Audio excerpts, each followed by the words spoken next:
बजरिया साफल ही गौआ सहरिया पॉलीथीन से भरल बाटे नदी नाला नहरिया। कम से कम 30 वर्षों से आपने अभिनय तो नहीं किया है ना, आपके ऐसा प्रयास किया ये देखिए हमारी श्रीमती करती है, श्रीवास्तव जी गए हमारी शुरुआत हो गई ना, दोनों घर पर होता है। अरे हमारे परिवार के लोग करें, मिसेज करें, सास को अमर कर देंगे, अब इतना कम है। गए तो थे इनके घर, वो चालू हो गया। तो हमारी काम है व्यवस्था कर देना है, ये सारी चीजें चलिए। लेकिन आदमी सब इनको गाने के जो आनंद है वो आनंद है, तो हम अपनी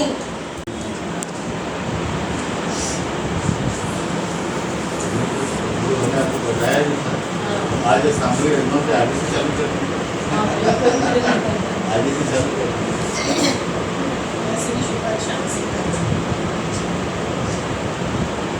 तो भैया सबको बताया था तो भैया अगर हम इसको स्टार्ट भी करते हैं तो मेरा एक दिन का इसमें के चांसेस ज़्यादा है क्योंकि शाम को हमारा जो मौसम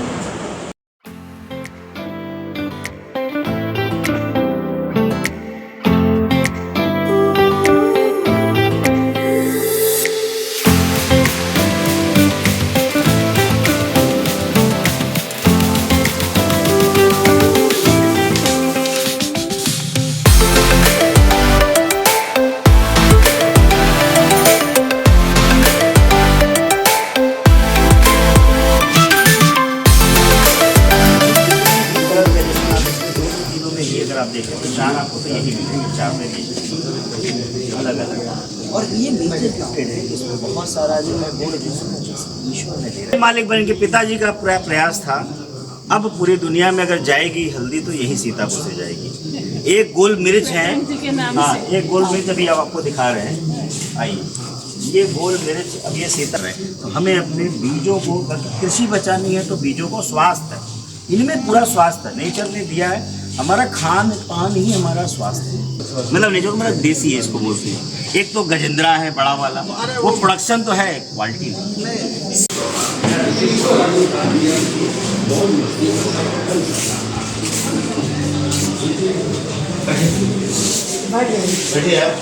बैठिए और चेयर मंगाते हैं।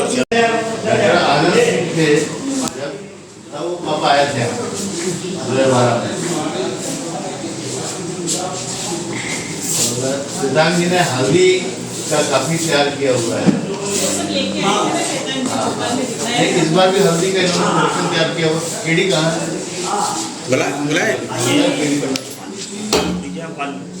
केडी भैया ये वैक्यूम है, ये 3 टेक्निक है, एक नेचुरल ड्राइंग, सोलर ड्राइंग करके पीस के मिक्सी में सन ड्राइंग, मतलब तो है जो नेचुरल और सन करिए, और वैक्यूम एक है, ये वैक्यूम ये वैक्यूम से कि सीधे सीधे जाएंगे तो उसमें क्या होगा, जितना भी मॉइस्चर होगा वो निकालेंगे। एक चीज उधर आपको क्यों वैक्यूम ड्राइंग कौन सा वाला लगाया है? 15 लाख लगाया है। ये लाक्षाद्री में आप लाख लोगों ने खत्म कर दी कुछ दिन के बाद, और फिर लाख को जिंदा किया इसलिए कि तो पेड़ पे थी। यस, यही पैदा कराते हैं, डंडी भी पैदा कराते हैं, और डंडी के बाद पांडवों को मारने के लिए कौरवों ने इसी का घर बनाया था लाक्षागृह, और इसी को जब कीड़ा निकल जाता है इसी से हम ये बटन वगैरह ये लाख बनाते हैं, और फिर बना सकते हैं आप।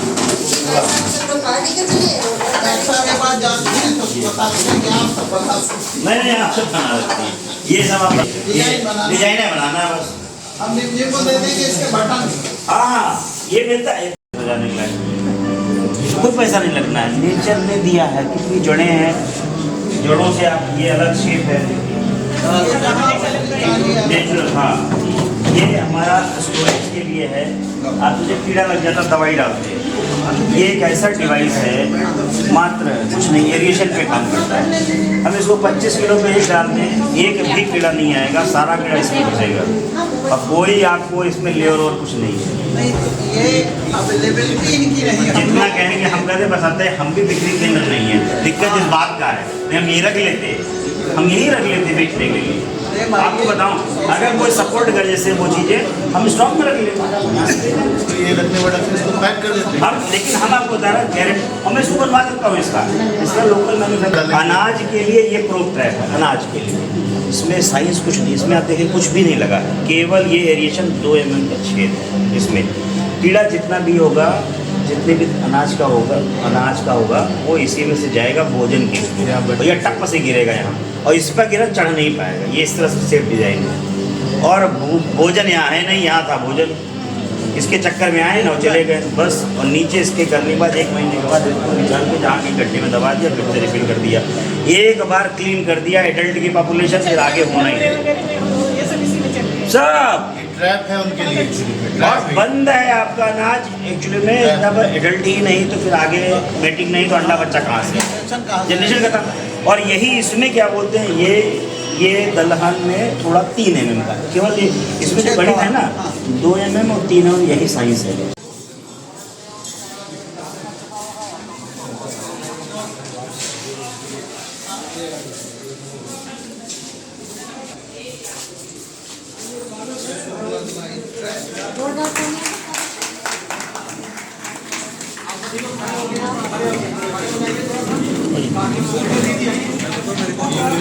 आइए डॉक्टर साहब, दीदी आइए आइए डॉक्टर साहब। आइए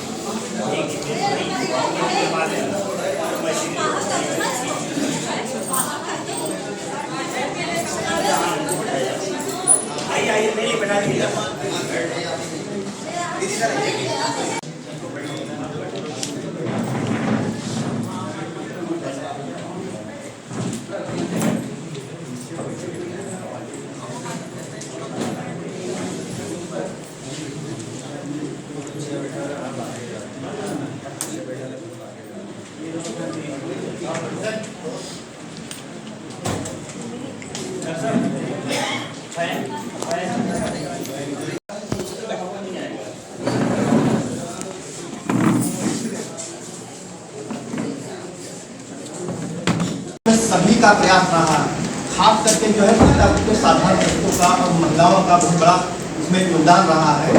आज हम जो है सीतापुर में जो है इतनी उत्तर प्रदेश में गौशालाएँ नहीं बनी हैं, तो अपने सीतापुर में बहुत ज़्यादा गौशालाएँ भी बन गई हैं। किसानों ने अपने दरवाजे पे गायों को संरक्षित करा।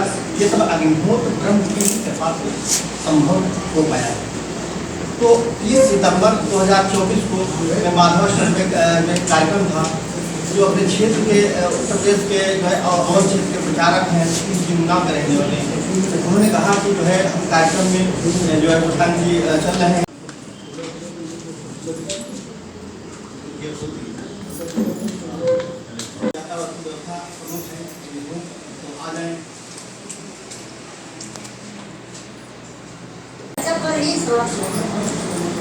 ऐसे हर बैठकों में है, ऐसा कहा गया है कि अग्निहोत्र करने से ही कृष्ण आधारित जो खेती है, हमारी जो जैविक खेती इतना पुराने वाली पहले से हम हुआ करते थे, गाँव नहीं होते नहीं हो रहे ना, इसलिए हमारी जो वायु है बहुत दूषित हो रही है।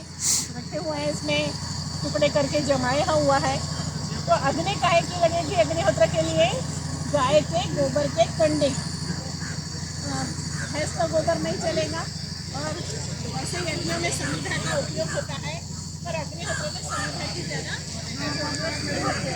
गाय के गोबर का कंडा ही इसकी समिधा है। तो दूसरा जो होता है नियम, वो है गाय के गोबर के कंडे। अब आप ये देखेंगे कि कंडे जो हैं वो एकदम साफ सुथरे हैं, इसमें कोई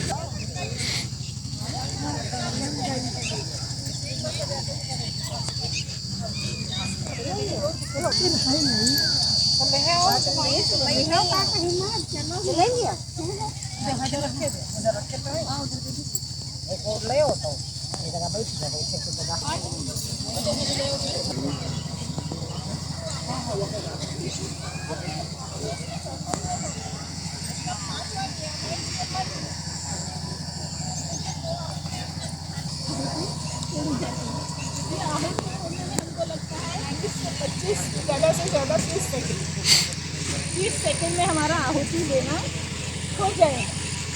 उसके बाद 2 मिनट हमको रीढ़ की हड्डी सीधी रख करके गहरे श्वास लेते हुए वहाँ पर इस अग्नि की ओर देखते हुए बैठ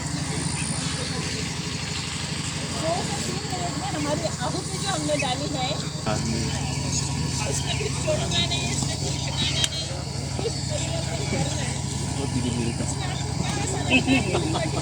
इसमें आपको क्या ऐसा लगता है? बहुत बड़ा टूल जो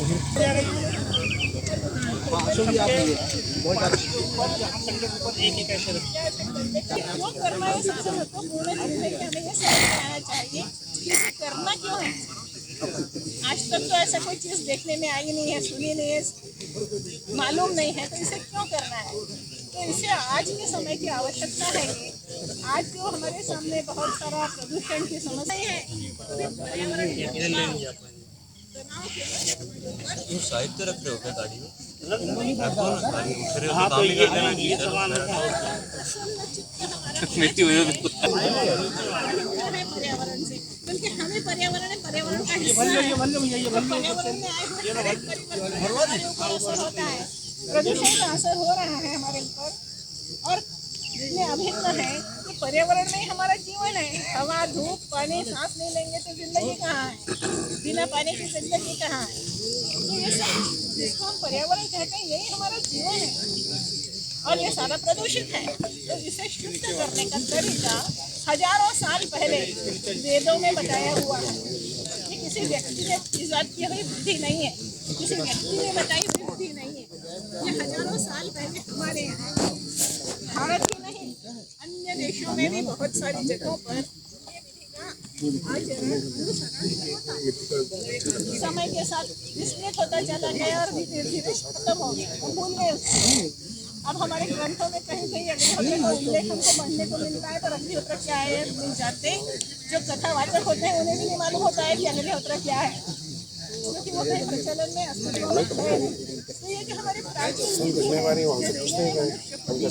क्यों दी आप प्रकृति से सब कुछ लेते हो ना, उसी से आपका जीवन चलता है। प्रकृति से सब कुछ लेते हो तो कुछ तो देना पड़ेगा। सब कोई भी रिश्ता हमारा ऐसा नहीं होता जिसमें केवल लेना हो। सारे रिश्ते ऐसे ही चलते हैं, लेना और देना। हम अब जैसे गाय पाली है, दूध चाहिए है तो खाना तो खिलाना पड़ेगा ना, उसे घुमाना फिराना पड़ेगा, पानी पिलाना करना पड़ेगा ना, तब तो वो अगली बार का दूध देगी। आपने एक वाहन रखा है तो उसका रख रखाव तो करना पड़ेगा ना, केवल चलाते जाए तो बैठ जाएगा, उसका रख रखाव करना पड़ेगा। जो भी चीज़ आप अपने जीवन में इस्तेमाल करते हैं, कोई भी चीज़ सबका रख रखाव करते हैं। आप याद करिए कि पर्यावरण के रख रखाव के लिए आपने आज तक क्या किया है। तो ये भी हमारा दायित्व है कि जब हम पर्यावरण का पूरा उपभोग करते हैं तो इसको भी बनाए रखने के लिए जो हमारे पास आज है वो हमारी अगली पीढ़ी को भी मिले, इसलिए कुछ करना पड़ेगा। इस रूप में अग्निहोत्र को वेदों में कर्तव्य इस रूप में बताया गया कि मनुष्य का एक कर्तव्य है कि प्रकृति से वो सब कुछ ग्रहण करता है तो वो प्रकृति को कुछ लौटाए। लौटाने का माध्यम हमारे पास, प्रकृति को लौटाने का माध्यम अग्नि ही है और कोई माध्यम नहीं है, क्योंकि अग्नि के द्वारा सूक्ष्म हो कोई भी चीज। जैसे एक लाल मिर्ची है, इतने लोगों का खाना बना, एक लाल मिर्ची का कोई अस्तित्व नहीं है, पर यही इसमें जला दी जाए लाल मिर्ची तो सब लोगों के लिए पर्याप्त है। तो एक ही मिर्ची, वैसे ही वो इतना सा घी और चावल हमारे पेट में जाए तो कोई अस्तित्व नहीं है उसका, पर अगर वो इसमें भस्म होते हैं अनुशासित ढंग से तो वो बहुत लंबे वातावरण को शुद्ध करने का सामर्थ्य रखते हैं। वो जो गैसेस निकलती हैं वो गैसेस वातावरण को शुद्ध करती हैं। तो इसलिए ये पद्धति इसीलिए है। देखो, मनुष्य केवल कर्मयोनि है, मनुष्य ही कुछ कर सकता है, अन्य जीव जंतु कुछ नहीं कर सकते। वो उनके धर्म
प्रजापते स्वाहा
शुभारंभ कर रहे हैं। मकर हो चुका है और हमारा टाइम भी हो चुका है और हमारे अग्निहोत्र की बस एक विशिष्ट यही नियम है कि हम लोग टाइम की बहुत पंक्चुअलिटी रखते हैं, चाहे उसमें कोई आए या ना आए। 4 बजे का मतलब 4 बजे तो हम अपनी रैली का शुभारंभ करते हैं और आप लोगों को जोर जोर से बोलना है ताकि पूरे अग्निहोत्र नगर नई बस्ती जहाँ तक हम लोग जा रहे हैं CNG वहाँ तक हमारे अग्निहोत्र का नाम, अग्निहोत्र का प्रचार जा सके। हर कानों में इसकी आवाज जानी चाहिए और हमारे संकल्प को जो क्लास के बच्चे आपको अपना एनर्जी और बढ़ाना है, ठीक है? कहीं भी थकना नहीं है, पानी की व्यवस्था है, जिसको भी प्यास लगेगी पानी पी सकते हैं, ठीक है? और बहुत डिसिप्लिन के साथ सभी को चलना है। और सारी लेडीज आप लोगों से बहुत रिक्वेस्ट है कि थोड़ा बच्चों का ध्यान रखिएगा और बच्चों का प्रोत्साहन करते रहिएगा, ठीक है? चलिए शुरुआत करते हैं। अग्निहोत्र अग्निहोत्र अग्निहोत्र अग्निहोत्र नित्य अग्निहोत्र नित्य अग्निहोत्र शुरू करो आज तुम शुरू करो आज तुम शाम से ही अग्निहोत्र शाम से ही अग्निहोत्र निश्चय हो दृढ़ यही निश्चय हो दृढ़ यही संकल्प भी यही सत्य धर्म दो यही सत्य धर्म दो यही करो रोज अग्निहोत्र करो रोज अग्निहोत्र अग्निहोत्र अग्निहोत्र अग्निहोत्र अग्निहोत्र करो नित्य अग्निहोत्र नहीं रहे माधव को सुध गुरु प्रेम में तड़प रहे थे, देखो मेरे माधव स्वामी सुनोशी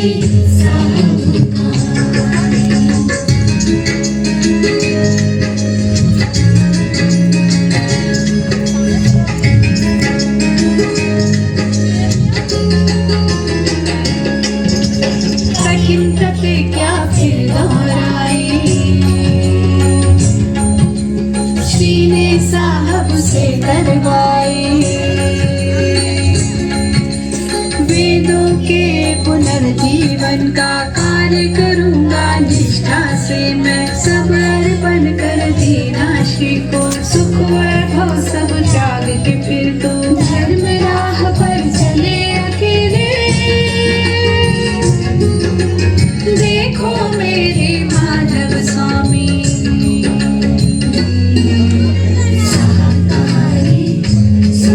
समोशी साहब कारी।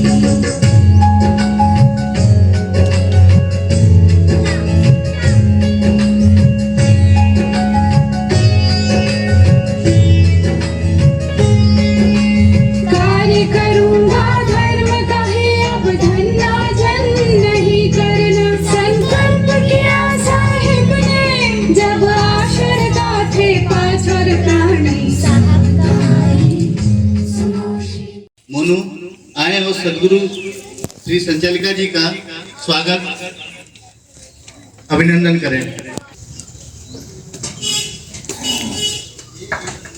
तालियों से स्वागत करिए।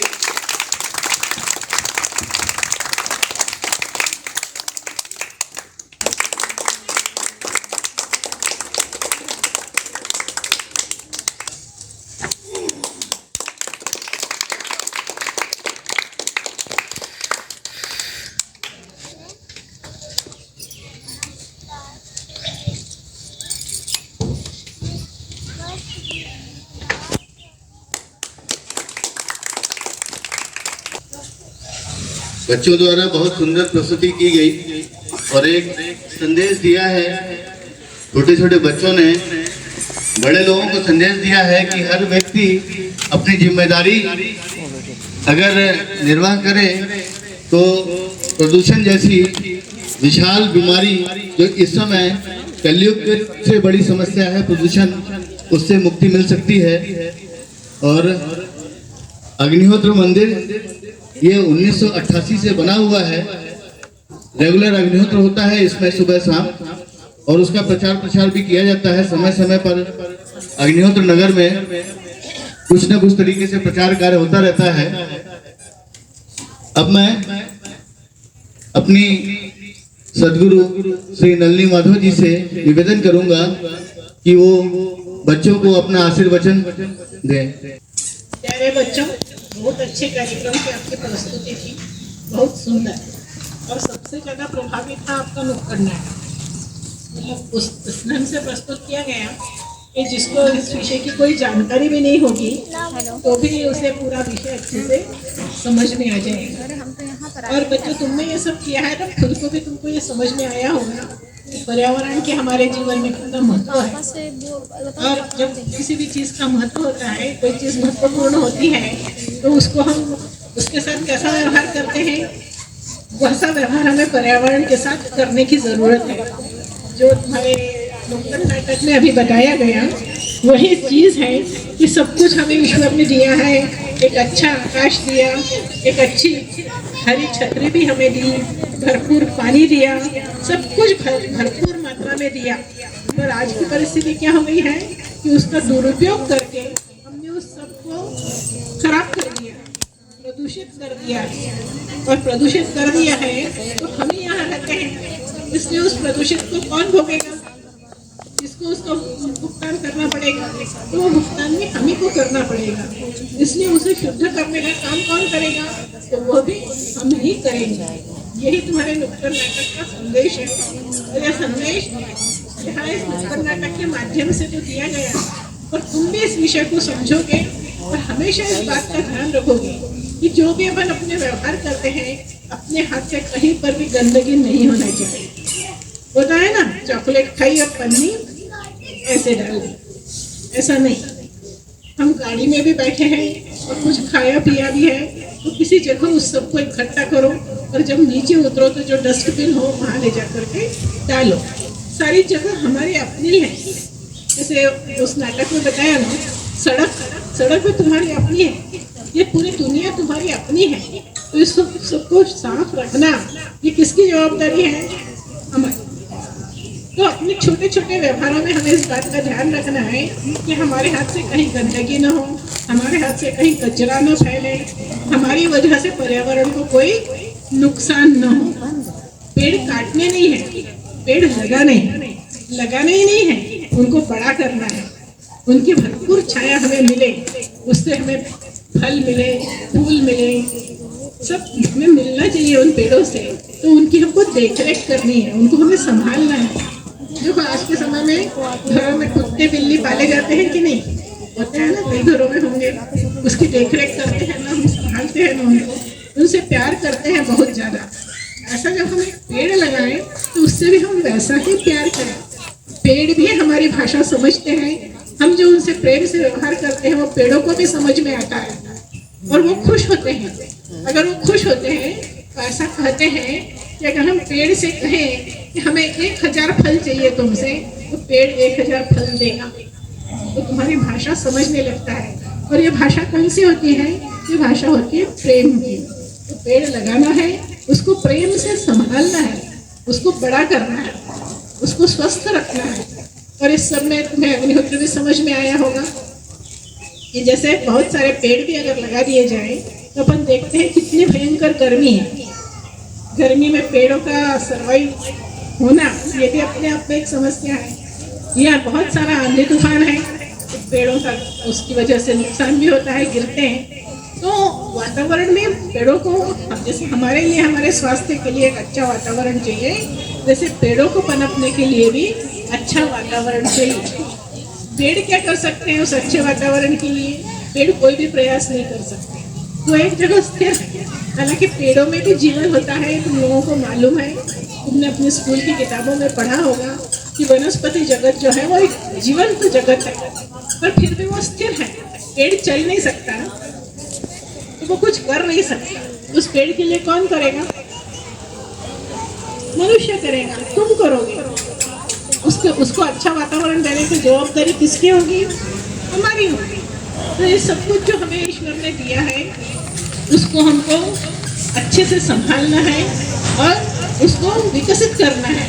देखो, तुम्हारे बर्थडे पे तुम्हें अगर कोई खिलौना मिलता है तो तुम क्या करते हो? उसको सहेज के रखते हो ना। उसको तुम सोचते हो उसको हम ज़्यादा से ज़्यादा समय तक चलाएं। कोई भी जब हमें गिफ्ट मिलती है हम खुश होते हैं, पर उसके साथ हम उसको सहेजने की भी चिंता करते हैं ना। ऐसा ये सारा जो कुछ प्रकृति हमको ईश्वर ने दी है, इसको सहेजना ये हमारा काम है। ये जो 5 जून को पर्यावरण दिवस इसलिए घोषित हुआ है, विश्व पर्यावरण दिवस कहा गया है कि लोग पर्यावरण के प्रति जागरूक हों। हमारे रोज के जो व्यवहार में है, हमें पर्यावरण के बारे में सोचने का मौका ही नहीं मिलता है कभी। तो कम से कम उस दिन हम सोचें, कुछ संकल्प करें। तुम लोगों ने बहुत अच्छा संकल्प किया है। सही में उस संकल्प को कोचिंग क्लास के बच्चों का जो संकल्प है, उस संकल्प को अगर वो अपने जीवन में उतारते हैं, तो अभी तुम छोटे हो, खुद कर नहीं सकते, तो अपने मम्मी पापा को कह सकते हो कि शुरू करो, हम मदद करेंगे। उनकी मदद तो कर ही सकते हो। और इस तरह से घर में अग्निहोत्र शुरू हो सकता है। जब तुम अग्निहोत्र करोगे तो देखोगे कि अग्निहोत्र की जो भस्म होती है उससे पेड़ों को बहुत फायदा होता है। हमको प्रकृति का संरक्षण करना है, तो जो संकल्प तुम लोगों ने किया अग्निहोत्र करने का और लोगों तक अग्निहोत्र पहुंचाने का, इस संकल्प को सही में पूरा करने का प्रयास करना चाहिए। मैं बच्चों के अभिभावक जो यहाँ पर उपस्थित हैं उनसे कहूँगी कि कई बार होता है कि कार्यक्रम एक मनोरंजन होता है और हम उसको मनोरंजन की ही दृष्टि से देखते हैं, पर कई बार वो मनोरंजन भी बहुत सारा आपको गंभीर संदेश देता है।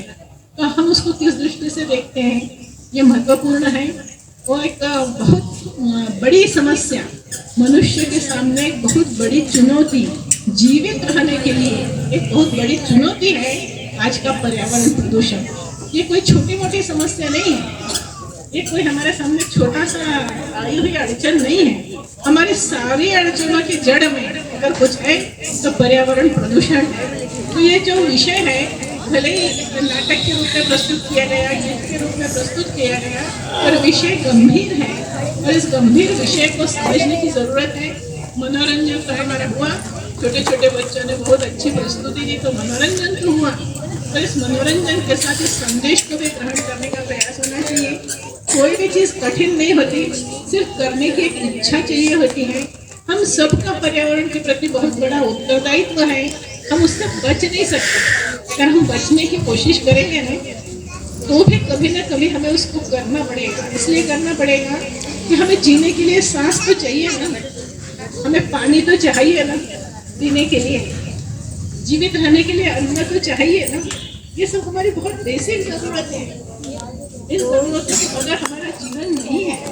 और ये सब कुछ आज जो हमें मिल रहा है सब गलत तरीके से मिल रहा है, तो ये सही तरीके से हमें मिले इसके लिए हमें प्रयास करने पड़ेंगे। कई बार ऐसा होता है कि आदमी ये सोचता है कि मैं क्यों करूं, जैसे अभी नाटक में आ रहा था, फलाना तो नहीं करता, वो तो नहीं करता, तो मैं ही क्यों करूं। पर अगर सभी ऐसा सोचेंगे कि मैं ही को करूं तो पहल कौन करेगा? किसी न किसी को तो पहल करनी पड़ेगी ना।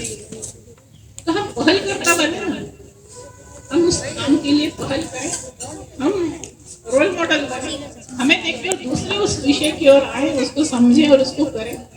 तो पहल करने की जरूरत है, विषय को गंभीरता से समझने की जरूरत है। जो पहला एक गीत प्रस्तुत बच्चों ने किया था, गीत नृत्य प्रस्तुत किया था, वो साहब के चरित्र पर है। साहब उनको पीछे चित्र है, जिनको साहब कहते हैं। और अग्निहोत्र का जो आज हमारे बीच में अस्तित्व है वो उनके प्रयासों से है। उन्होंने अपने ध्यान साधना गुरु के प्रदर्शित मार्ग पर चल करके आज की इस समस्या का वेदों में बताया हुआ साधन जो है अग्निहोत्र, उसको हमारे सामने उद्घाटित किया, उसकी उन्होंने शुरुआत की और एक कहना चाहिए पहल उन्होंने की और एक आंदोलन जैसा खड़ा किया।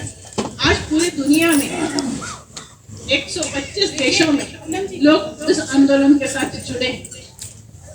सब भाषा के लोग, चाहे जर्मन बोलने वाले हो, चाहे डच बोलने वाले हो, सब भाषा में अग्निहोत्र का प्रचार प्रसार हो रहा है और पूरी दुनिया के सभी देशों में अग्निहोत्र हो रहा है और हर धर्म का व्यक्ति अग्निहोत्र कर रहा है। और आप ये देखिए कि उन लोगों का अग्निहोत्र की परिपक्वता से होता है कि 3-3 सेट रखते हैं अग्निहोत्र के, एक घर में रखते हैं, एक अपनी गाड़ी में रखते हैं और एक अपनी कार्यस्थली पर रखते हैं कि जहाँ होंगे वही करें। सड़क पर बैठ कर करने में भी उनको कोई परेशानी नहीं है और अपनी कार्यस्थली पर करते हैं। इन चीज़ों जगहों में से कहीं ना कहीं रहेगा ना आदमी, तो अग्निहोत्र न छूटे, इसका प्रयास होता है। ये लोग उन्होंने इसको विज्ञान के रूप में समझा है। आज जो भी हमारे सामने प्रदूषण की समस्या है, ये हमारी जो टेक्नोलॉजी है, हमारा जो विज्ञान है, भौतिक विज्ञान, उसी ने ये सारी समस्याएं हमारे सामने खड़ी की। दिखने को उन्नति हुई और प्रत्यक्ष में उन्नति हो गई। व्यावहारिक जिंदगी में देखा जाए तो बहुत उन्नत हो गए और उन्नत होकर के क्या हुआ कि पक्की सड़कें हो गई और पेड़ गायब हो गए। आज जमीन में पानी जाए ऐसी जगह ही कम हो गई, इसलिए जल स्तर कम हो गया। तो बहुत सारी हमने जो प्रगति की है उसमें हमने पर्यावरण का विचार नहीं किया और पर्यावरण को बहुत सारा नुकसान पहुंचाया है। इसके प्रति पूरी दुनिया धीरे धीरे जागरूक हो रही है और हर एक में अपने स्तर पर प्रयास करने की आवश्यकता है। तो बाकी के जो है साफ सफाई, पेड़ पौधों को लगाना करना, इसके साथ अग्निहोत्र एक महत्वपूर्ण घटक है जो हमें पर्यावरण शुद्धि के लिए बहुत जरूरी है। अगर ये हमारे जीवन में आता है तो ये समझिए कि शरीर, मन, विचार, इन सब पर अग्निहोत्र का हमारा परिणाम होता है। और जो बहुत सारे विकृत विचारों से आज व्यक्ति ग्रस्त है, अच्छा भला आदमी चल हमको, हम उससे रोज व्यवहार करते हैं, वो एक दिन ऐसी भयंकर दुर्घटना कर डालता है कि जिसकी हम कल्पना ही नहीं कर सकते। दिमाग पर नियंत्रण नहीं है, ये संतुलन नहीं है। तो ये सारा संतुलन ये हमारे सब आसपास बहुत विपरीत घटित हो रहा है। पेपरों में हम पढ़ते हैं, बहुत कुछ उल्टा पुल्टा हमारे चारों तरफ हो रहा है। ये सब वैचारिक प्रदूषण का परिणाम है और अग्निहोत्र करने से इस वैचारिक प्रदूषण से व्यक्ति को निजात मिलती है। विचार, दूषित विचारों से अगर वो बचेगा तभी उसके आचरण अच्छे होंगे और तभी उसके जीवन में वो खुशहाली ला सकेगा। तो एक सकारात्मक सोच आती है, हम खुश रहें और सब खुश रहें, ऐसा काम करना, ऐसा विचार बनता है। केवल हमारी अपनी खुशी अपर्याप्त है। कोई भी व्यक्ति व्यक्तिगत रूप से खुश नहीं हो सकता, वो हमेशा समूह में खुश होता है। हमारी सारी खुशी जो है वो सामूहिक है। बाकी काम के लिए भी आप सिर्फ अपने घर की चिंता करते हैं। आप नगर निगम से अपेक्षा नहीं करते कि घर की झाड़ू पोछा करें, अपने घर का झाड़ू पोछा आप कर रहे हो, आप अपने घर की साफ सफाई की चिंता करते हो। इसी तरह अपने घर के प्रदूषण को दूर करने का विचार आपको करना है और ऐसा प्रत्येक व्यक्ति जब अपने घर का प्रदूषण दूर करेगा तो सामूहिक प्रदूषण भी दूर हो जाएगा। तो ये सब मिल करके हमें हाथ बटाना है इस काम में, वो सबका काम है, कुछ विशेष लोगों का नहीं है। कोई हमारे लिए करे ऐसा हम सोचते हैं तो कोई हमारे लिए कुछ नहीं करेगा, हमको हमारे लिए खुद करना पड़ेगा। तो ये जो आज बच्चों ने संदेश हमें दिया है, इस संदेश को आप लोग माता पिता से, अभिभावकों से कहूँगी, इस विषय को और अच्छे से समझने की कोशिश करें, समय निकालें, बेढंगे ढंग से ही क्यों न हो पर अग्निहोत्र शुरू करें।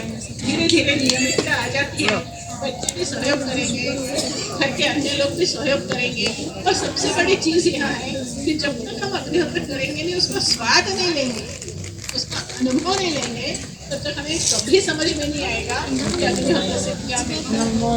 ये हमें तभी समझ में आएगा जब उसको प्रत्यक्ष रूप से करेंगे, उसका अनुभव लेंगे। एक बहुत बड़ी चीज़ आपको बताई जा रही है, अग्निहोत्र नगर से आप परिचित हैं, अग्निहोत्र मंदिर से आप परिचित हैं, यहाँ करके भी आप अग्निहोत्र अटेंड कर सकते हैं। और एक हमने बहुत अच्छा बनाने की कोशिश कीजिए, इन बच्चों को एक अच्छा माहौल दीजिए। आज के समय में इसकी बहुत ज़रूरत है, अच्छी शिक्षा की जितनी ज़रूरत है, अच्छे भोजन की, पौष्टिक भोजन की जितनी ज़रूरत है, उससे भी बढ़ करके अच्छे विचारों की ज़रूरत है। क्योंकि अगर अच्छे विचार नहीं है तो ये अच्छा पोषण और ये अच्छी शिक्षा कुछ भी हमारे बच्चों को कहीं तक भी नहीं ले जाने वाली है। तो अपने बच्चों के लिए ही अपने घर का वातावरण अच्छा बनाने की कोशिश करें।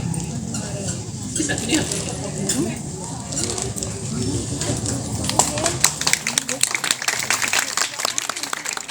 शरीर में जाते हैं, आप उसको इंटेक करते हैं तो आपकी बहुत सारी बीमारियां जो होती हैं वो खत्म हो जाती हैं। इसी तरीके से जब अग्निहोत्र आप करते हैं तो प्रदूषण तो खत्म होता ही है, साथ ही साथ जो मन का प्रदूषण होता है, जो आपको भी पता नहीं होता है कि आप कहाँ से प्रदूषित हैं, मानसिक बीमार हैं, वो भी आप अग्निहोत्र करने से वो धीमे धीमे खत्म हो जाता है और आपको पता चलता है कि वो कब खत्म हो गया।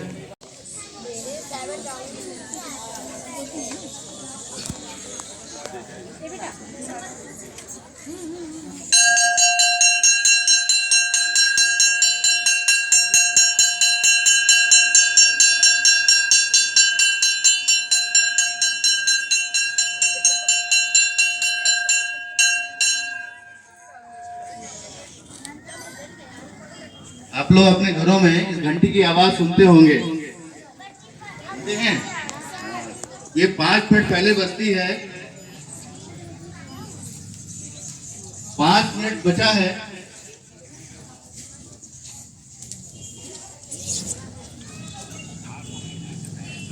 अग्नि धूम रहित होनी चाहिए, धुआं नहीं होना चाहिए।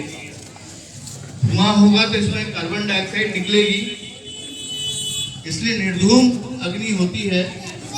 तो जो गैसेस निकलती हैं, एसिटिलीन ऑक्साइड, फ्लोरोफोटोइलेक्ट्रॉन, फॉर्मल्डिहाइड गैसेस जो निकलती हैं, जो कार्बन डाइऑक्साइड को वातावरण से बाहर ले जाती हैं और ऑक्सीजन का स्तर मेंटेन रखती हैं।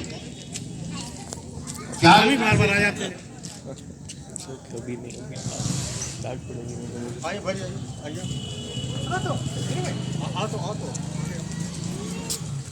सेकंड रह गए हैं।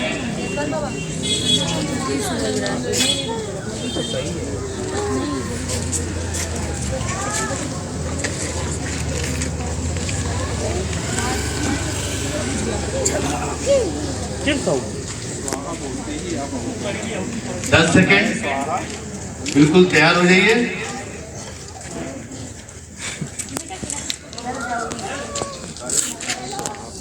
समय। अग्नये स्वाहा,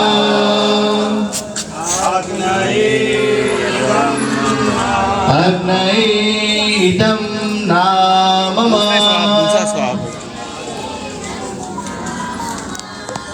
प्रजापतये स्वाहा,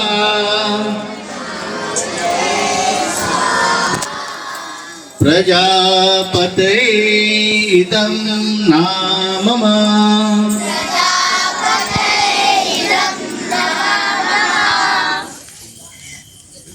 अब शांतित बैठ के रीढ़ की हड्डी सीधा करिए और सांस को अंदर बाहर करिए और ऊर्जा को महसूस करिए एकाग्रचित होकर। एक टक देखते रहिए अग्नि की तरफ, या धुआं निकल रहा है, महसूस करिए ऊर्जा को, और पात्र से दूरी बनाकर रहें।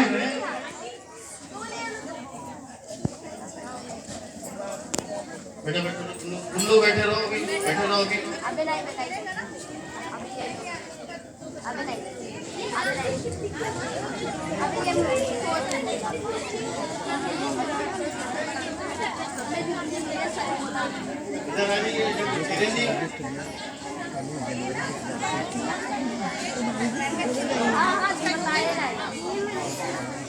बैठो बैठो बैठो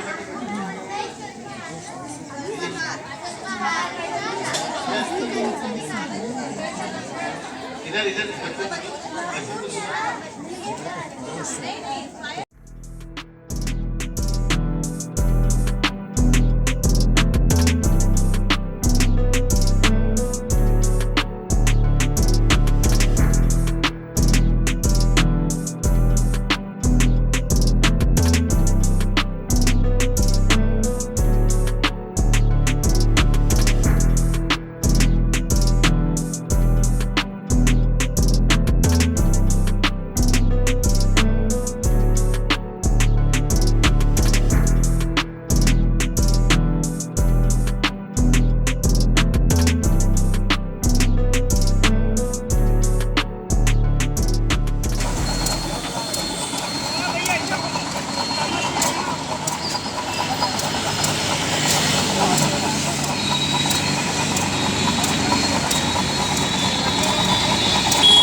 जरूरत से चिंता था। अरे उसी से ले से क्लियर से हो जाता है। 6:38 p.m.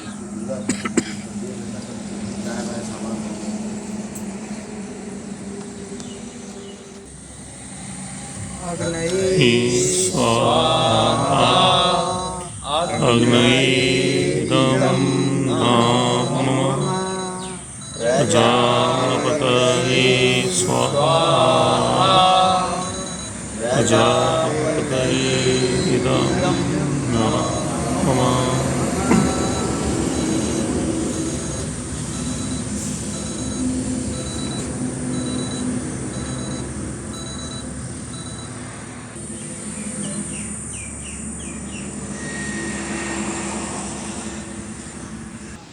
क्या भाव से चाय दी?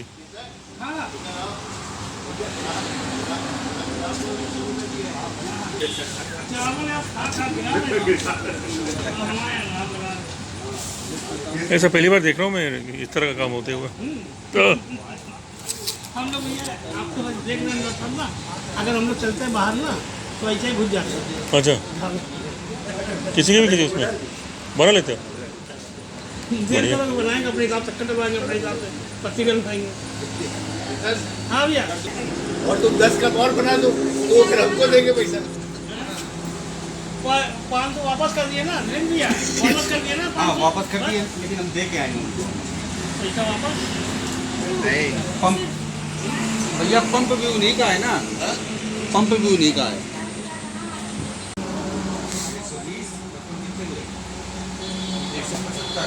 हमको कितने रुपये वापस करो? 25 तो क्या चलाएंगे भैया? पैसा उठा लेना तुझे, अभी हम उठा लेंगे। और चाय पीने सब लोग गाड़ी भाग जाना, पैसे देकर फिर काम नहीं। ले आ भैया।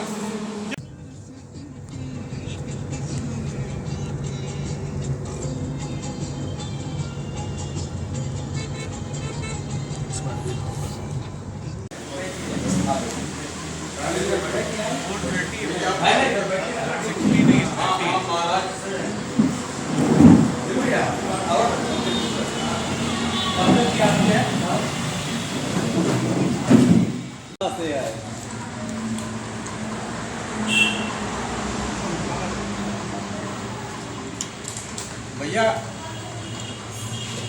साहब सिवनी में रह रहे हैं और अग्निहोत्र वहीं पर शुरू किए हैं। सिवनी वाला में एक गेट लगेगी थी ललिता जी, हाँ तो वहाँ के आश्रम गई, तो आश्रम से वहाँ गई। थोड़ा उधर से दीजिए, स्कॉर्पियो है ना, अंदर दीजिए गाड़ी, गाड़ी दीजिए। नहीं नहीं अंदर रहना, हाँ अंदर नहीं। बस दीदी गाड़ी अंदर लगवाइए धीरू भैया।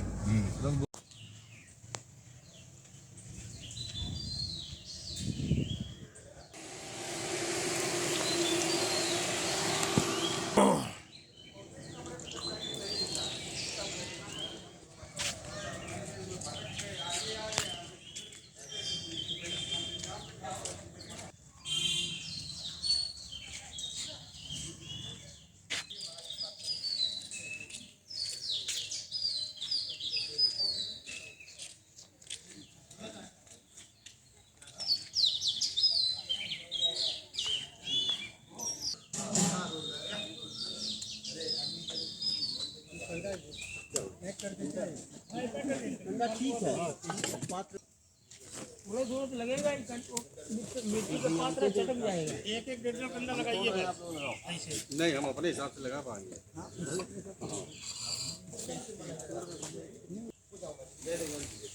आपको कैसा दिया जाए?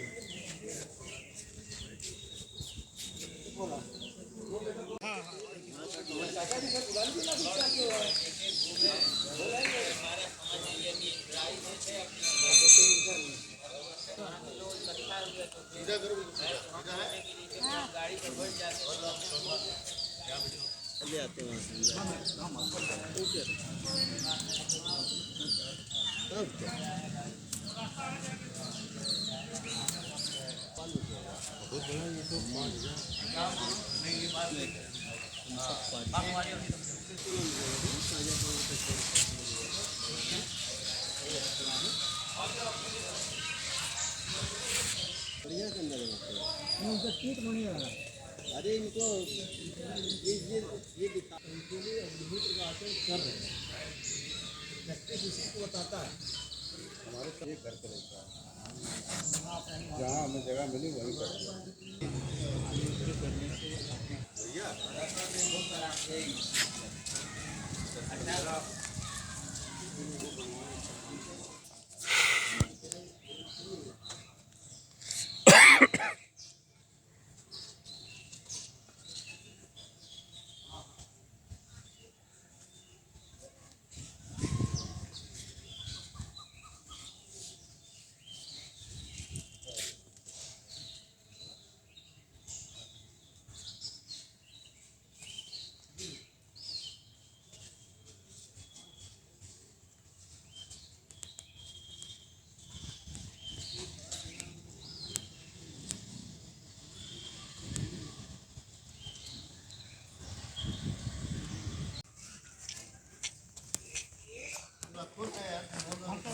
लाइन जाने के लिए आमने सामने रहेगा, ये बेटे सामने बैठे नहीं भैया, सामने बैठेंगे, इधर से सामने बैठेंगे बस। बैठ पाएगा इसको यहाँ पे लगा दो, सिंपल सिंपल, कुछ नहीं। अभी थोड़ा सोच क्या कहाँ नारी है, अभी तो पूरी एनर्जी साथ में है।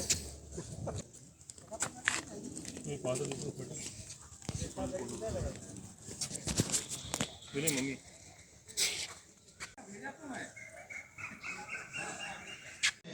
और ईश्वर ने आपको मनुष्य रूप में जन्म दिया है, तो हमारा ये कर्तव्य बनता है कि जिस प्रकृति में हम रह रहे हैं उस प्रकृति को पोषित करने के लिए हम निरंतर कार्य करते रहें और उसका उत्तरदायित्व हमारा ही है। इसी कड़ी में अग्निहोत्र एक ऐसी विधा है जो कि पर्यावरण को स्वस्थ रखने में बहुत कारगर उपाय है। आज इस युग की सबसे बड़ी कोई प्रॉब्लम है तो वो प्रदूषण की है। उस प्रदूषण को दूर करने का एक निश्चित रूप से ही बोलेंगे अग्निहोत्री माध्यम है से प्रारंभ हुआ है। श्री साहब माधव स्वामी साहब जो माधव आश्रम से थे, उन्होंने अपने कठिन तप। मेरा नाम नलिनी है।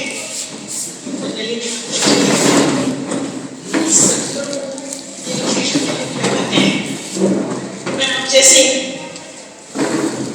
कोई फर्क नहीं है, मैं इस तरह से गुरु या मंत्र देना या ऐसा मैं कुछ नहीं करती हूँ। एक सहज मंत्र दिया हुआ है जो अग्निहोत्र के माध्यम से, वो मंत्र सबके लिए है। अग्निहोत्र के मंत्र है ना, सार्वजनिक है, काम करने वाला काम कुछ भी नहीं है। एक ऋषि की कथा है कि उनके विकास के लिए मंत्र दीक्षा दी और ये कहा कि ये जो तुमने मंत्र बताया है उस पहाड़ी पर जा करके उन्होंने आवाज देके सारे आसपास के ग्रामीणों को इकट्ठा किया और ये बताया कि मुझे तुमने मंत्र दिया है जिससे मेरा कल्याण होगा। मेरा कल्याण होगा तो मैं चाहता हूँ कि आप सबका भी कल्याण हो, इसलिए इस मंत्र का जाप, उस मंत्र को सार्वजनिक कर दिया। वैसा ये मंत्र है अग्निहोत्र का कि जो सार्वजनिक है, अलग से किसी को कुछ बताना नहीं है। हमारे यहाँ कुछ मंत्र दीक्षा मेरे आश्रम में जो एक स्वरूप होता है वैसा कुछ आश्रम का स्वरूप नहीं है। ये मंत्र सबको लेना है। और जैसे अभी पंकज ने बोला, फिर उसके बाद ने बोला कि ये मंत्र सबके लिए है, इसका किसी धर्म विषय से संबंध नहीं है। और दोपहर को कुछ लोगों से चर्चा हो रही थी तो मैंने तो बताया था कि ये जो मंत्र है ये भाषा नहीं है। जैसे संस्कृत भाषा में मंत्र है पर फिर भी ये भाषा नहीं है। भाषा का अर्थ होता है कि जो बोला जा रहा है वही उसका नहीं आना चाहिए। पर यहाँ इन मंत्रों का अर्थ से ज़्यादा महत्व यह है कि ये मंत्र उच्चारण करने के बाद कौन सी तरंग उठती है। आप देखते हैं पानी में अपन पत्थर डालते हैं तो तरंगें होती हैं, ऐसे ही वातावरण में जब हम कुछ बोलते हैं तो उससे भी तरंगें निर्माण होती हैं। जैसे ठहरे हुए पानी में कंकड़ डालने की बात होती है, वैसे ही वातावरण में भी जब हम कुछ बोलते हैं, इसलिए तो कहते हैं अच्छा बोलो मीठा बोलो, क्योंकि उसका परिणाम होता है वातावरण में। तो इसमें जो तरंगें निर्माण होती हैं, ये मैंने वो तरंगें वातावरण को शुद्ध करने के लिए है। वातावरण में भी एक संगीत होता है जो हमेशा चलता रहता है। तो सूर्योदय और सूर्यास्त के समय का जो संगीत है, जो लय है, उस लय पर आधारित या उस लय से मैच करने वाला ध्वनि कंपन इन मंत्रों से निर्माण होता है। इसलिए मंत्रों का शब्दार्थ ज्यादा महत्वपूर्ण, उसका तो महत्व अपनी जगह है, पर केवल शब्दार्थ के लिए मंत्र नहीं है। ये उस ध्वनि तरंगों को निर्माण करने के लिए जो सूर्योदय और सूर्यास्त के समय में है। और इसीलिए सवेरे जो मंत्र है उसमें सूर्याय स्वाहा, प्रजापतये स्वाहा तो आहुति है, और शाम को अग्नये स्वाहा और प्रजापतये स्वाहा, ये दो आहुतियाँ हैं। तो मंत्र का अगर हम अर्थ देखें तो अर्थ बहुत सरल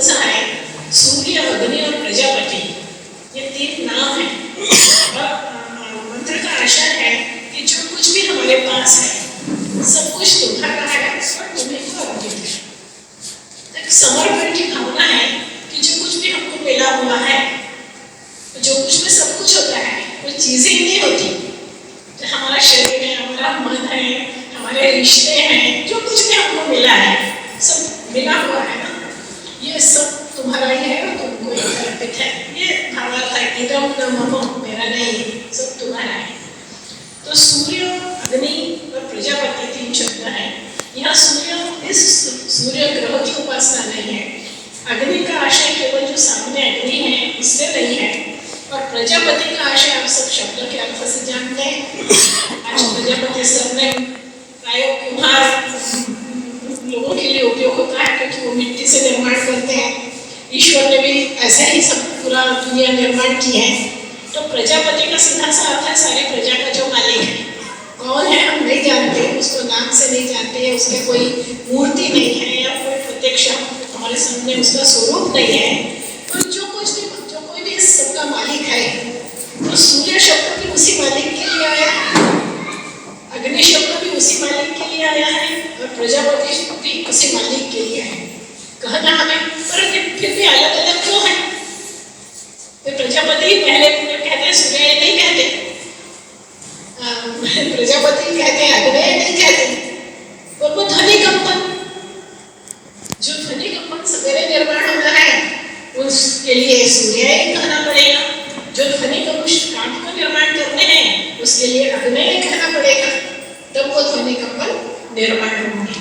तो ये मंत्र है इनके अर्थ की दृष्टि से देखें तो हमें न मंत्र की भावना में निर्माण होती है, मतलब हमारी आसक्ति कम होती है। और वातावरण पर प्रभाव की दृष्टि से देखें तो वातावरण में उस समय में जो ध्वनि कंपन है उनसे ये कंपन मैच करते हैं। इसलिए ये मंत्र सार्वजनिक मंत्र है। आज दुनिया के सैकड़ों देशों में लोग अग्निहोत्र कर रहे हैं, इन्हीं मंत्रों के साथ ऐसा ही उच्चारण करके करते हैं। उनकी भाषाएं अलग अलग हैं, और मंत्र संस्कृत में ही सब जगह बोले जाते हैं, क्योंकि इसका अनुवाद हो ही नहीं सकता। अनुवाद करेंगे तो ध्वनि कंपन निर्माण नहीं होंगे, इसलिए मंत्रों का कोई अनुवाद नहीं होता है। भाषा संस्कृत भाषा होती तो उसका अनुवाद हो जाता। भाषा में बोल देना, जैसे कोई कहा कि वो वहां जा रहा है तो उसको संस्कृत में कहा जा सकता है कि वो, पर संस्कृत कहा है उसको हिंदी में कहा जा सकता है, अंग्रेजी में कहा जा सकता है। मंत्रों का, क्योंकि मंत्र का संबंध ध्वनि कंपन से है, तो मंत्रों का अनुवाद नहीं होता। कोई भी मंत्र हो, चाहे आप महामृत्युंजय मंत्र ले ले, चाहे गायत्री मंत्र, इनका अनुवाद नहीं होता। इनको वैसे ही बोलना पड़ेगा तभी वो ध्वनि कंपन निर्माण होंगे। अगर वैसे नहीं बोलेंगे तो ध्वनि कंपन निर्माण नहीं होंगे। वैसे ये मंत्र है इसके अग्निहोत्र की। तो ये सबके लिए है, पूरे मनुष्य समाज के लिए है। और जैसा कि इन दोनों ने बताया, वही बात का मैं विस्तार करूंगी कि हम प्रकृति से सब कुछ लेते हैं। हमारा पूरा जीवन प्रकृति है, बल्कि ये कहना चाहिए कि पर्यावरण और हम, अगर हम देखें तो हम पर्यावरण का हिस्सा है ना। जैसे चिड़िया है, जैसे तितली है, जैसे पेड़ है, ये हवा है, आकाश है, वैसे ही मनुष्य भी है, उसी पर्यावरण में रहता है। हम पर्यावरण का हिस्सा है। हम पर्यावरण से इतने ज्यादा अभिन्न है कि यह हमारी हथेली है, हथेली का ये हिस्सा भी हथेली है, हथेली का ये हिस्सा भी हथेली है। इतने अभिन्न हम पर्यावरण के साथ हैं। इसलिए पर्यावरण में कोई भी परिवर्तन आता है तो उससे हम प्रभावित होते हैं, क्योंकि हम भी पर्यावरण का हिस्सा है। तो जब पर्यावरण में आज प्रदूषण की स्थिति है, पूरा वातावरण विषाक्त हो चुका है, तो उस विषाक्त वातावरण से हम प्रभावित हैं। आज हम क्या खा रहे हैं, तो जो हम अन्न खा रहे हैं वो विषाक्त है, जो पानी पी रहे हैं वो विषाक्त है, जो वायु ले रहे हैं वो विषाक्त है, यहाँ तक कि धूप तक भी विषाक्त है। सब कुछ जो चीज आज हम ले रहे हैं हमारे शरीर के पोषण के लिए प्रकृति से, सब कुछ विषाक्त है। और जब आप विषाक्त चीज लोगे तो हम इसको कह सकते हैं कि आज के समय में हम स्लो पॉइजनिंग के शिकार हैं। एकदम होता है, कैसे होता है, जब कोई घर का इंजेक्शन लगा देगा तो लौट लेगा डायरेक्ट।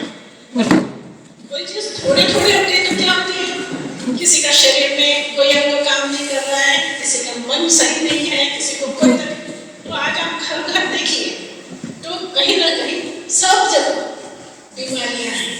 और आप अपने बुजुर्गों को देखिए, उन्होंने अपनी युवावस्था बहुत अच्छे से बिताई, मजा लिया करना चाहिए, अपने स्वास्थ्य का आनंद लिया। ये आनंद आज के युवाओं के पास है क्या? नहीं है, क्योंकि कुछ ना कुछ बीमारियां सबको लगी हुई है। और 40-50 साल के होने के बाद तो बिना गोली के तो शायद ही कोई होगा। सवेरे कोई गोली खानी है, शाम को कोई ना खानी है और डॉक्टर के चक्कर लगाने हैं। ये हमारी आज की जिंदगी है, क्योंकि हम मरेंगे तो देर से, पर शरीर का कोई अंग कभी मर रहा है, कोई अंग कभी मर रहा है, कोई अंग कभी मर रहा है। इस स्थिति में आज हम जी रहे, जो विषाक्त का सब कुछ ग्रहण करेंगे तो शरीर मन बुद्धि सब उससे प्रभावित होता है। और ये दिन भर बढ़ता ही चला जाएगा ना। आप लोगों ने भी अपने बचपन में जितना अच्छा सा खाना खाया होगा, 50 साल की उम्र के जो होंगे, वो उतना अच्छा खाना आज अपने बच्चों को आप नहीं दे पाए, अपने नाती को तो नहीं। जितना शुद्ध आपने खाया वो आपके बच्चों के लिए नहीं, आप विषाक्त दे रहे हैं उनको। और विषाक्त देके हमें कैसे अपेक्षा करें कि वो स्वस्थ रहेंगे? रह नहीं सकते। तो सबसे पहले हमारी जो प्रयास होना चाहिए वो वातावरण में जो विषाक्तता है उसे कम करने का, उसे ठीक करने का हमारा प्रयास होना चाहिए, क्योंकि वो हमारी सबसे प्रथम आवश्यकता है। हमारे रोटी और कपड़े से जरूरी ज्यादा चीज हमारे लिए क्या है? सांस। तो कपड़ों में गुजर हो सकती है, बस में जरूरत नहीं, पर सांस का पर्याय क्या है? जीवन तो वही है ना, ऑक्सीजन जो वातावरण में है और जो विषाक्त है, उसका कोई पर्याय नहीं है हमारे पास। तो उसे शुद्ध करना पड़ेगा, तभी हम जो स्वास्थ्य शब्द इस्तेमाल करते हैं उस शब्द का अर्थ समझ पाएंगे कि क्या है।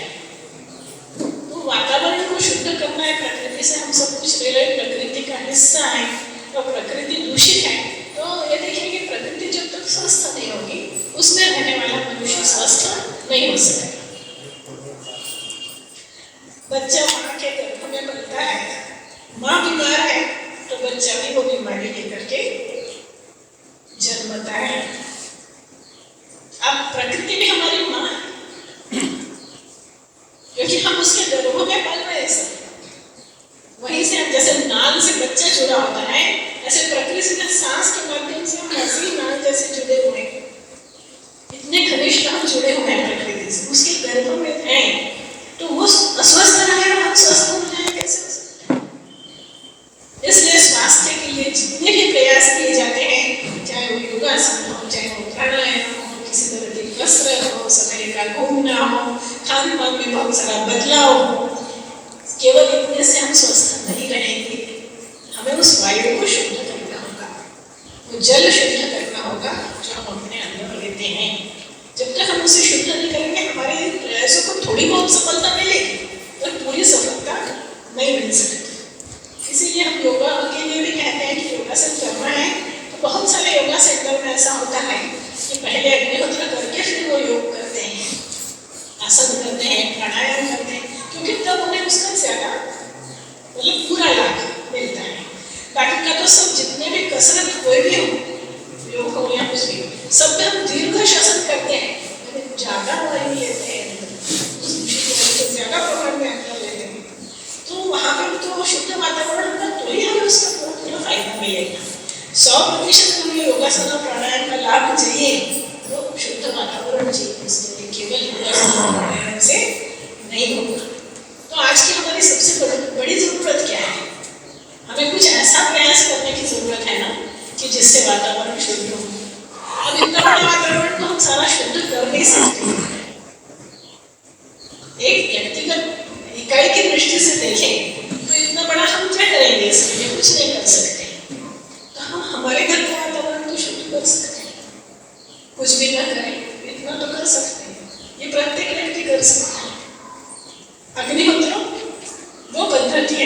जिसमें आप अपने घर का वातावरण शुद्ध हो। आप अपने घर का करेंगे, दूसरा अपने घर का करेगा, तीसरा अपने घर का करेगा, तो अपने आप धीरे धीरे सारा वातावरण शुद्ध हो जाएगा। और इसलिए अग्निहोत्र में कोई बंधन नहीं है। ये नहीं देखना है कि किस जाति का है, इसे बताना है कि नहीं बताना है, ये किस धर्म का है, इसे बताएं कि नहीं बताएं। ये मानव धर्म है। धर्म शब्द का अर्थ होता है कर्तव्य। कर्तव्य मतलब होता है करणीय, जिसे करना ही पड़ेगा, आपकी इच्छा है या नहीं है, और फिर भी आपको जो करना पड़ता है। ऐसे आपके बहुत सारे काम होंगे जो सामाजिक दृष्टि से आपकी जिम्मेदारी है, गृहस्थ के नाते से आपकी जिम्मेदारी को आपको करने होती है, क्योंकि वो आपका कर्तव्य है। इसी तरह से अग्निहोत्र पर्यावरण के प्रति आपका कर्तव्य है। इसलिए इसमें आपकी श्रद्धा है, आप यज्ञों को मानते हैं, यज्ञ में आपकी आस्था है, ये सब बातें गौण है। अनास्था से करिए और श्रद्धा से करिए, और फिर भी करिए, क्योंकि ये पर्यावरण के प्रति आपका कर्तव्य है कि आप वहां से सब कुछ ले रहे हैं, तो उसे शुद्ध आपको करना चाहिए। कहना भी शब्द नरम है, करना ही पड़ेगा। और हम तो बहुत उससे कहते हैं आज नहीं करेंगे तो कल करेंगे। मुझे कोई कहता है कि ये अग्निहोत्री है और ये अग्निहोत्र नहीं करते तो मैं तो किसी को मानती नहीं हूँ कि जो अग्निहोत्री नहीं है, भले वो नहीं करता है, क्योंकि मुझे मालूम है कि ये आज का दिन है कि वो नहीं करता है, पर उसका कल उसे करने को मजबूर करेगा। क्योंकि ये वास्तविकता है कि बिल्कुल जब तक यहाँ तक नहीं आता, यहाँ तक हम नहीं दिखते, तब तक हम जागृत हमारा स्वभाव है, हम जागृत ही नहीं होते। जब यहाँ डूबेंगे तब तो याद आएगी ये सुना था, कुछ था, बचने का साधन करना चाहिए। तो इसलिए आज नहीं तो क्या हुआ, कल करने वाला है। तो इसलिए मेरी नजर में तो वो जो पहाड़ पे चढ़ के मंत्र दिया, वैसा ये साहब ने मंत्र दे दिया है दुनिया को, और हर एक को आज कल परसों सबको उसकी ओर आना ही पड़ेगा। परिस्थितियां भी ऐसी बनती जा रही धीरे धीरे, वातावरण दिन पर दिन और ऐसा खराब होता जा रहा है कि आखिर में हमको सही नींद चाहिए है, सही स्वास्थ्य चाहिए है, आनंद की जिंदगी चाहिए है, तो हमें करना ही पड़ेगा। बगैर उसके कोई गुजारा नहीं है, क्योंकि अन्य कोई साधन नहीं है हमारे पास। न विज्ञान के पास कोई साधन है। विज्ञान ने बहुत उन्नति की, विज्ञान ने बहुत सारे ऐसी चीजें हमें दी जिससे हमारे शरीर को आराम मिला है, पर विज्ञान ने ऐसी कोई भी चीज नहीं दी है जिससे हमारे मन को आराम मिला। ऐसी एक भी चीज आज तक नहीं आई जिससे मन उन्नत हो, मन स्वस्थ हो, ऐसा कुछ नहीं। वॉशिंग मशीन आ गई, आपका कपड़े धोने का श्रम खत्म हो गया, मिक्सी आ गई, काटने का श्रम खत्म हो गया, पानी की बोतल है, बाल्टियां उठाना बंद हो गया। सब क्या हुआ? सारा का सारा सुख जो मिला वो कौन सा सुख मिला? शारीरिक सुख, शरीर को दिया। पर मनुष्य केवल शरीर थोड़ी है, मनुष्य ने सिर्फ शरीर नहीं है। तो विज्ञान ने जितना भी आराम दिया सारा शरीर को दिया है, विज्ञान मन को मानता ही था। और मुझे ऐसा लगता है कि शरीर से मन बहुत भारी है। अगर आप प्रसन्न हो तो बीमारियां स्वतः बन जाती हैं। आयु हुई बीमारियां, आयुष आदमी के पास अगर 2-4 बीमारियां हो और उसे प्रसन्न चित्त रहने की आदत पड़ जाए तो बिना दवा के बीमारियां भाग जाती हैं। इतना मन शरीर को चलाता है, शरीर मन को नहीं चलाता। इसलिए विज्ञान ने सारा आराम क्या दिया? शरीर को दिया। और शरीर को आराम मिलकर के आदमी आलसी होकर उसने बाकी का कबाड़ा खुद कर लिया, फिर मन का कबाड़ा भी खुद ही कर लिया। अग्निहोत्र क्या देता है आपको? सुमनस स्थिति, यानी प्रसन्नता। और अगर आपके पास प्रसन्नता आएगी तो बाकी की चीजें स्वतः ही धीरे धीरे सारे कुछ ठीक हो जाएंगे, क्योंकि प्रसन्न मनस्थिति ये हमारी पहली आवश्यकता है कि हम प्रसन्न रहें। कई लोग बोलते हैं ना कि सवेरे पता नहीं किसका मुंह देखा था, दिन खराब हो गया, वो सवेरे शुरुआत खराब हो तो पूरा दिन खराब चला गया। तो ऐसा ही है कि अगर हम सवेरे प्रसन्न चित्त शुरुआत करते हैं दिन की, तो सारा दिन प्रसन्न चित्तता से ही बीतता है। अग्निहोत्र हम सूर्योदय पर करते हैं, दिन की शुरुआत वहां से करते हैं, और मन प्रसन्न होता है तो फिर सारा दिन सही में वैसा ही करता है। कोई ऐसी चीज भी हमारे सामने आ जाती है जो अप्रसन्न मनोस्थिति निर्माण करे, उसे भी हम सहजता के साथ बचा जाते हैं। और इस तरह से प्रसन्न मनोस्थिति हमारे स्वास्थ्य में बहुत बड़ा परिवर्तन ले आती है। हमारे सोचने समझने की क्षमता बदल हमारा मतलब सशक्त होती है, हमारा सोच सकारात्मक होता है। बहुत सारे परिवर्तन हमने हुए। एक छोटी सी चीज जिसको विज्ञान मानता है कि मन, उसकी प्रसन्नता से। और आप देखते होंगे सामान्यतः डॉक्टर दवा देता है और उसके साथ ये कहता है चिंता मत करो, खुश हो, तो दवा असर करेगी। क्योंकि वो दवा भी तब असर करेगी जब आप चाहते हो कि आप ठीक हो। नहीं तो दवा तो मन कितना तगड़ा है शरीर के आगे। और अग्निहोत्र का सीधा परिणाम कहाँ होता है? तो घर में अपने लिए, अपने बाल बच्चों के लिए, बड़े बुजुर्गों के लिए अच्छा वातावरण बनाना ये हमारी जिम्मेदारी होती है। अगर ये हम बनाते हैं तो हमारी बहुत सारी समस्याओं से निजात पाते हैं। बहुत छोटी सी कृति है, अभी प्रत्यक्ष अग्निहोत्र होगा तो आप देखेंगे। बाकी तो थोड़ा सा प्रत्यक्ष ने बताया और भी कोई अग्निहोत्र विधि के बारे में विस्तार से बताया, मैं उसमें भी जाना चाहती हूँ। मैं सिर्फ आपको उसका महत्व बताना चाहती हूँ कि दिखने को छोटी सी चीज होने के बावजूद भी आपके पूरे जीवन को प्रभावित करने वाली चीज है। और आपने परिवर्तन का मतलब होता है आपके पूरे परिवार पर उसका असर होगा। आपका जहाँ जहाँ संपर्क है, अगर आप अग्निहोत्र शुरू करते हैं तो उन सारे जो क्या होता है कि जिसको हम सुख और दुख कहते हैं, वो क्या होता है हमारे मन पर होने वाली प्रतिक्रिया। एक कोई घटना होती है, 10 लोग होते हैं, 10 पर उसका परिणाम अलग अलग होता है। अगर कोई दुखद घटना है तो जो करीब का होगा वो बहुत ज्यादा दुखी होगा, पर पड़ोसी को तो थोड़ी होगा और दूर का और कम होगा। घटना तो एक ही है पर परिणाम सबके अलग अलग है। ऐसे ही सुख की बात है, कोई रिजल्ट लेके आया, बहुत अच्छा 100 में 100 ले आया, वो जितना खुश है उसके मम्मी पापा खुश होंगे ज्यादा से ज्यादा, उतनी खुशी दूसरों को होगी क्या? तो हमारा उस घटना से कैसा संबंध है इस पर हमारी खुशी और दुख सब कुछ होता है। अग्निहोत्र से क्या होता है कि हमारी ये जो प्रतिक्रिया है, इस प्रतिक्रिया में एक बदलाव होता है और इस प्रतिक्रिया से बदलाव होने की वजह से हमें सकारात्मकता आती है और हम हर चीज को सही ढंग से लेकर सीखते हैं। तो बहुत सारे हमारी परेशानियां हमको भी बचा लेते हैं आने वाले, क्योंकि बहुत सारी परेशानियां हम आमंत्रित करते हैं हमारे गलत व्यवहारों से। जितने हम परेशानियां आमंत्रित करते हैं अपने गलत व्यवहार से, उनसे कम वो परेशानियां तो गई, क्योंकि आपसे गलत व्यवहार करना है तो वो परेशानियां आपके सामने आनी ही नहीं है। ये फर्क पड़ता है, बहुत सूक्ष्म है। इसलिए अपना अग्निहोत्र करने के बाद हमें बदलाव आया।